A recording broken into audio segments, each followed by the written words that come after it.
కొత్త కొత్త రిలేషన్‌షిప్స్ అంటే మన జనరేషన్‌కి తెలియనివి చాలా వచ్చినాయి ఈ మధ్య చెప్పాలంటే. లైక్ ఫ్లింజ్ అని ఫ్లించ్. ఫ్లింజ్ ఇస్ లైక్ క్యాజువల్‌గా మనం కలిసి మాట్లాడుకొని చలో లెట్స్ హావ్ సెక్స్ టునైట్ అని చెప్పి it's like participating in sex అన్నమాట. And no commitments involved in it.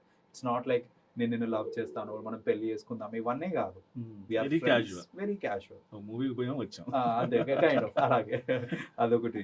సిట్యుయేషన్‌షిప్ అని ఒకటి ఉంది. సిట్యుయేషన్‌షిప్ ఇస్ మోర్ లైక్ ఆ సిట్యుయేషన్‌కి ఆ మూమెంట్‌లో అలా అయిపోయింది. అంటే బోత్ ఆర్ డ్రంక్. ఆ టైంకి అది అలా అయిపోయింది. లేదా బోత్ ఆర్ సింగిల్. అంటే you broke up, I also broke up. Both of us are single now. Both of us are going through some bad phase. మా ఇద్దరం బ్యాడ్ ఫేజ్‌లో వెళ్తున్నాం కదా! ఇద్దరం సేమ్ సిట్యుయేషన్‌లో ఉన్నాం కదా! సో లెట్ అస్ హుకప్ అనేసి అదొకటి. అదొకటి. సో అలా డిఫరెంట్ అండి. ఇప్పుడు మన లివ్ ఇన్ రిలేషన్‌షిప్స్ అనేసి చాలా టైప్స్ ఆఫ్ రిలేషన్‌షిప్స్ వచ్చేసినప్పుడు. అయితే దీనికి మెయిన్ రీజన్ ఎందుకు ఈ మధ్యన ఇది ఎక్కువైపోయింది అనంటే ది ఫ అండ్ ట్రస్ట్ మీ నార్మలైజ్ అయిపోయింది. లైక్ ఇంతకుముందు ఏంటంటే ఈవెన్ సోషల్ నెట్వర్క్‌లో అంటే ఆ! ఇట్లా రీల్స్ చూస్తా ఉంటే నువ్వు సింగిల్‌గా ఉన్నావా? ఆ! సింగిల్‌గా ఉండి ఏం పీకడానికి? ఆ! నీకోసం ఎవరో వెయిట్ ఏంటసలు?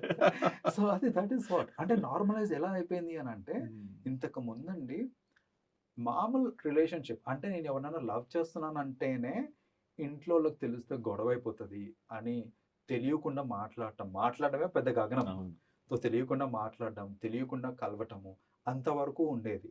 ఇంట్లో తెలిస్తే లేతే నలుగురికి తెలిస్తే ఏమవుతది అనేసి. ఆ భయమే లేదు కదా! ఆ ఇప్పుడు. ప్రైవసీ అంతకుముందు ఉండేది. ఇప్పుడు ప్రైవసీ కూడా లేదు. లేదు. భయం లేదు, ప్రైవసీ లేదు. లేదు. ఏంటంటే ఆహ్, జనాలు ఇప్పుడు మీరు మాదాపూర్ సైడ్ వెళ్లారంటే గనక 90% ఆఫ్ ది ఫ్లాట్స్ అన్నీ గూడా లివ్ ఇన్ రిలేషన్‌షిప్స్‌లో ఉండేవాళ్ళే ఉంటారు. హ్మ్. అంటే దే ఆర్ ఓకే. లైక్ ఇద్దరు కలిసి పైకి వెళ్ళటము, కలిసి బయటికి రావటము.